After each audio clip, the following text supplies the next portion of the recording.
Shalom, meus queridos e amados irmãos, seminaristas, estudantes da Palavra de Deus. Aqui falamos de Lardinha, Minas Gerais, Centro de Cultura Bíblica Bereshit. Estamos aqui desde 1992 estudando e aprendendo e ministrando sobre a Bíblia Sagrada. Temos aqui nesse Centro de Cultura 3 seminários. Seminário Tabernáculo, essa é a denominação a qual pertenço há 33 anos como pastor, e o Seminário Bereshit e a Faculdade Bereshit. Ministramos cursos básicos em 36 matérias, 6 blocos de 6, curso intermediário com 4 bloquinhos em 18 matérias, 18 matérias divididas em 4 blocos, 3 blocos de 4 matérias e 1 bloco de 6, e o último curso que é o curso Bacharelado Livre. Nossos cursos, não temos cursos algum aqui que seja vinculado ao MEC. Se você deseja fazer um curso pelo MEC, nós temos o convênio da FACETEM, lá de Roraima, que tem o curso superior de Teologia como Administração e Pedagogia. Nós estamos ministrando aqui, eu sou o pastor Ilmar Sattler, Melik Heller Kaiser, professor aqui da Rede Estadual de Ensino de Minas, na cadeira de Sociologia e Geografia. Estamos ministrando as aulas de Bibliologia, que é uma das matérias da Teologia Sistemática.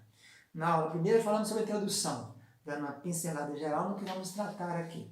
Nessa aula de hoje vamos começar a falar então, bibliologia evidentemente tem a ver com a Bíblia, não é isso? Vamos começar a falar sobre a revelação, né? O grande segredo da Bíblia é porque ela foi revelada, porque como poderia um livro que foi compilado ao longo de 15 séculos, por mais de 40 autores de variadas profissões, em 3 idiomas, hebraico, grego e aramaico, ter essa conexão, né? Ter esse vínculo entre si e não haver confrontos, só por divina revelação, né? Por isso, então, vamos entender um pouquinho sobre o que é revelação. Então, a primeira palavra revelação tem 2 matizes. Hebraica é a palavra, o verbo grego galá. Galá é descobrir, remover. Aparece 167 vezes no Velho Testamento, desde Gênesis 9 até Naum, capítulo 3. E no grego tem a palavra apocalipse. Tem até um livro chamado Apocalipse, que é o último livro da Bíblia, né? É o 27º livro do Novo Testamento. 39 com 27 no Novo. Então o nome Apocalipse quer dizer descobrir, revelar, daí chama revelação. Ocorre 18 vezes no Novo Testamento, começando com Lucas 2, acabando em Apocalipse capítulo 1. Então o que seria revelação? Revelação é o fundamento de todas as afirmações e pronunciamentos teológicos. Desculpe. É o ato de tornar conhecido algo que antes era desconhecido. O nome já diz revelar, né? Mostrar o que não está se vendo. Então, sempre toda religião tem uma revelação. O cristianismo é a religião baseada na revelação que Deus fez de si mesmo. A revelação, de outras palavras, envolve não somente informações a respeito de Deus, mas a revelação que Deus fez de si mesmo. Então, a revelação a respeito de Deus é crucial para o conhecimento de Deus. Deus tem que se auto-revelar a nós, né? Nós não temos como exigir que Deus se revele, mas Ele que auto se revela a nós. O alvo final da revelação divina é que as pessoas venham conhecer a Deus de modo real e pessoal.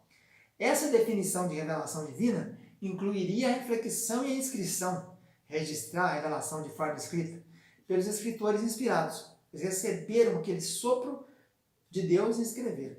O processo de canonização desses livros, quer dizer, o cano é a medida, né? O que definia, o que ia entrar para compor o Velho e o Novo Testamento. A revelação que Deus fez de si mesmo foi um autodesvendamento deliberado. Ninguém forçou a Deus a se tornar conhecido, né? Ninguém o descobriu por acidente. Num ato voluntário, Deus fez-se conhecido aos que de outra forma não poderiam conhecê-lo. Então, entender como uma pessoa que é finita vai compreender o infinito que é Deus, né? Então, o infinito se revela ao finito. No livro de Jó, a resposta à pergunta de Zofar, no capítulo 11, a respeito da possibilidade de se sondar os mistérios divinos, é um não, bem categórico, em alto e bom som, né? Pelo fato de o infinito não poder ser desvendado pelo finito. Acabei de falar agora, né? Essa revelação foi um desvendamento controlado do seu próprio ser. Deus mesmo se dispõe até quando Ele quer para o ser humano. O próprio Deuteronômio, capítulo 29, fala isso, né? As coisas reveladas pertencem a nós e aos nossos filhos. E as que não foram reveladas pertencem a Deus. Então, havendo Deus antigamente falado muitas vezes, de muitas maneiras, aos pais, pelos profetas, hoje nos fala pelo seu Filho Jesus, Hebreus capítulo 1. E ele se revela para quê? para se tornar, então, conhecido o seu nome e os seus caminhos. Êxodo capítulo 3. Às vezes o método usado por Deus para se revelar é externo, outra vez interno. Às vezes como externo, tal como uma voz, um vento, uma nuvem, um anjo. Em outras ocasiões a revelação era interna, né? Podia ser um sonho, uma visão. Então José teve uma visão para descer para o Egito, porque Herodes queria matar o menino, né? E o próprio Gideão também, nas vésperas de combater os amalequitas, teve um sonho, né?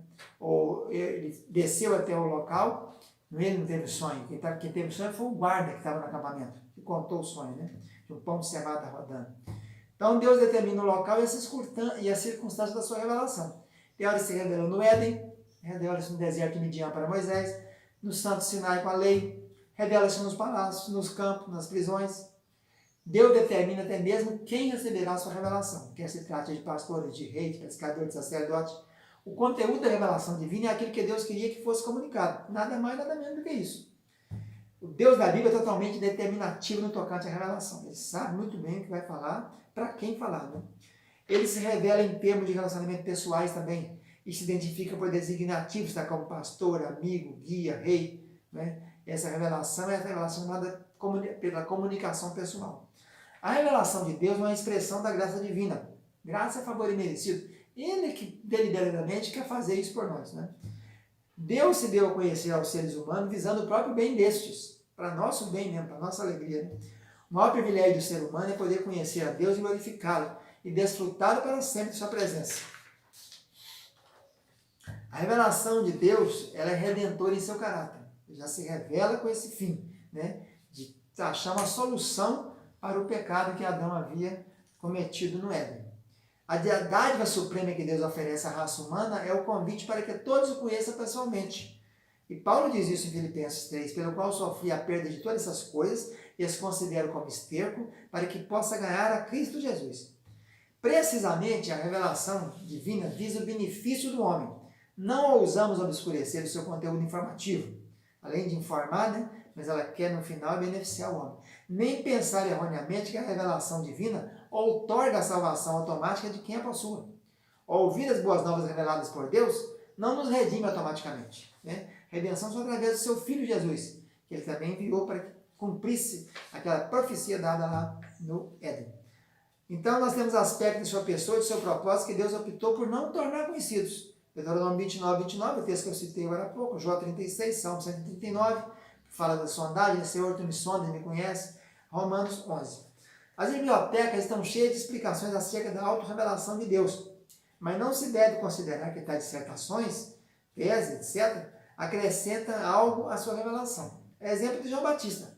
Somos chamados a testificar da luz e não para criar nova luz. Em todos os aspectos, Deus mantém o domínio total sobre a sua própria revelação. Ele mesmo se revela até quando Ele quer. Ele pode selecionar o que vai ser revelado. E se revela não só também a pessoas do seu círculo direto de ação, mas também a pessoas de outras que não têm relacionamento com Ele, como tipo Faraó, por exemplo, mas Deus tinha um plano através daqueles sonhos de Faraó. A revelação divina, nós podemos conhecer através da revelação divina, conhecer a Deus e crescer nesse conhecimento. O Deus inexaurível, inesgotável, imensurável, continuará a transcender a sua revelação. Somente no céu é que nós lograremos alcançar plenamente o conhecimento maior e completo de Deus. Ele é o único Deus verdadeiro, é o Senhor de todo o universo. A revelação da sua vontade é lei para todos os povos. Ele é o juiz de toda a terra. Por isso que no próprio Shema, lá em Deuteronômio capítulo 6, né, começa dizendo assim, Yahvé, nosso Deus, é o único Deus. Então nós temos então algumas coisas a observar aqui quanto a isso. Concernente à verdadeira revelação divina, tem dois aspectos, dentro do aspecto exclusivo dele, né? Primeira coisa é que a experiência humana sobre o aspecto sobrenatural nas religiões não cristãs, como se for a revelação divina válida. O primeiro aspecto, a verdade, vai citar dois perigos aqui, né? Dois perigos desses dois aspectos que demonstram perigo diante dessa revelação. Primeiro é esse aqui, é o aspecto sobrenatural das religiões, nas religiões não cristãs, como se for a divina revelação. É aquela história do Buda ter uma percepção e achar que não é uma revelação de Deus. E sair propalando aquela coisa, né? Maomé também tem uma luz, ou o que criou lá uma outra religião recebeu uma emanação e achar que aquilo é de Deus. E o segundo perigo é a tendência de se reconhecer fontes adicionais de revelação independentes. Por exemplo, o raciocínio, a experiência, você achar que isso seria, então, no caso, uma revelação. Então é preciso entender bem claramente que a revelação ela vem do céu, né? E ela não é nada que nós estamos pensando naquilo. É alguma coisa sobrenatural. Fica na paz, tchau, tchau.